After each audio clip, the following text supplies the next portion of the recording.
Today I'll show you guys some extremely powerful battle and combat tactics that will help you throughout your playthrough. And the first thing you guys got to understand is that archers are the way to go. And you don't need a lot of them. 3 archer units are already enough. That's because first of all, they have unlimited ammo. Furthermore, there's no penalty on archers in the woods. The third thing is, there's no cavalry in the game yet. And archers are the fastest unit in the game. So you can basically skirmish and run away. But the only thing is, archers don't work on their own. I will now show you guys a very weird, but very powerful army formation. And I call it the E formation. In my previous video, which you guys really liked, I went over the triangle formation and how powerful that formation was, but this one might be even more powerful. But first, smash the like button, because what you will get in this video will be 100% worth it. Now back to the video. So how does it work? Well, basically you have your archers behind your infantry, and you want your infantry in spaghetti lines, but this time not horizontal but vertical. And what will happen? Your enemy units will run into that unit and surround it. But trust me, your units will hold them off long enough, especially if you put them in stand your ground formation, which will double your melee defense, but on the other side your melee attack will go down 50%. But that's fine, because all your archers will do the work for you. And let's say they don't charge one of your vertical units. With that unit that's doing nothing, you can immediately surround your enemy and attack them in the rear, which will kill them even faster. So this battle just showed you why this formation is so powerful. And the one thing that definitely helps with making this formation so powerful is that you don't need to countercharge. Most of the units, like swords, spears, archers obviously, don't have charge bonus. So you don't need to countercharge for charge bonuses. So that makes it a lot easier. And so far the only 2 units that have charge bonuses are polearms and your general unit. And I just explained what the stand your ground formation does, but it's important to really understand what every formation does. And just so you know, the give ground formation is way more powerful than you think. But alright, there's the balance formation, which gives you no debuffs or buffs. Then there's the anti-missile formation, which will increase your missile block chance by 50%, which is a lot. That means 50% of the arrows won't hit you, but it will also lower your attack by 50%.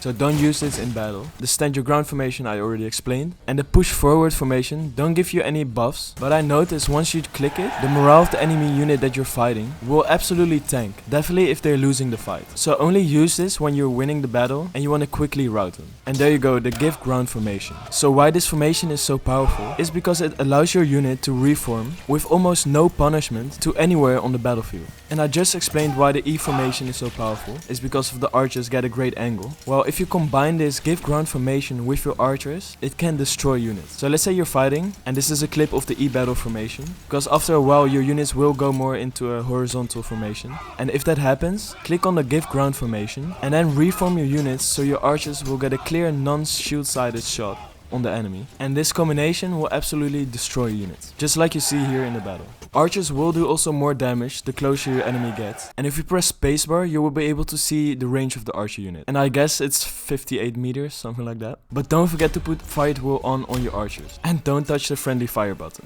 Any YouTubers that are using it or telling you how to use it, it's crap. There's no explaining friendly fire. It's just not. And it's a shameful act to your own men. I also just explained with the give ground formation that you don't need to use friendly fire button, and that you can just make tactical decisions so that your archers won't have to shoot your own men.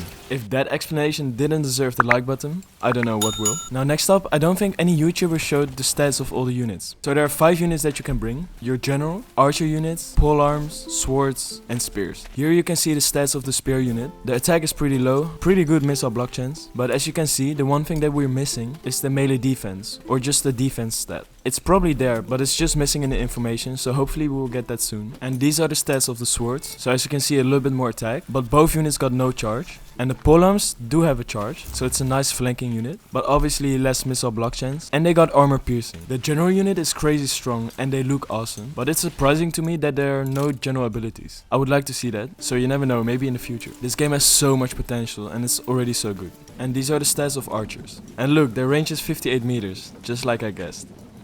And for the last part, I want to show you guys some interesting and surprising stats, buffs and debuffs. So as we all know, fatigue is the most obvious one that will lower your effectiveness of your units. The next buff or debuff to your stats is cohesion. So that means the unity of your army and units, but this one doesn't have a lot of impact, especially if you compare to the impact of fatigue. But cohesion can be a very powerful buff, which can give your unit 110 or 120% effectiveness. The next buff or debuff is for when you're moving, and this is even a smaller impact, which is like +2 for going downhill and -2 for going uphill. And for when you're fighting, the buffs and debuffs are called low or high ground. And for archers, which is massive, you will get a 40% debuff for when it's raining. Now let's say you mess up in one of your important battles and you really have to win that one. If you lose units, you can redeploy them, but it will just take some time to get them to the battlefield. And in the previous video I told you guys that the max on units is 6, but you can actually have more units if you hire mercenaries. But just so you know, late game they won't be available anymore. At least not for me. And the last buffs and debuffs are all about morale, which you will get from the weather. If your units are soaking wet, you will get like a -10 debuff. If there are corpses nearby, it will also give a morale debuff. But a morale buff is experience. If your unit has a lot of battle experience, it will get like a 25 morale buff from experience. Also surprisingly, if you're surrounded by trees, you will also get a -10 morale debuff, which I don't really get, but it is what it is. The most impactful debuff to morale is, as it should, getting attacked in the rear. And the most impactful buff is fighting in your own region. It can give you a crazy buff of +90 to your morale. And if you compare that to the army power balance, so the balance of power, that only gives you a +18. And the last one, if I'm correct, is the debuff from recent losses, which is quite impactful. So watch out for that. The smaller the unit is because of recent losses, the bigger the impact it will have. So it can get up to -75%. Now let me know if you learned some new stuff. And if you did so, smash that like button. And I will see you guys in the next one. Bye bye.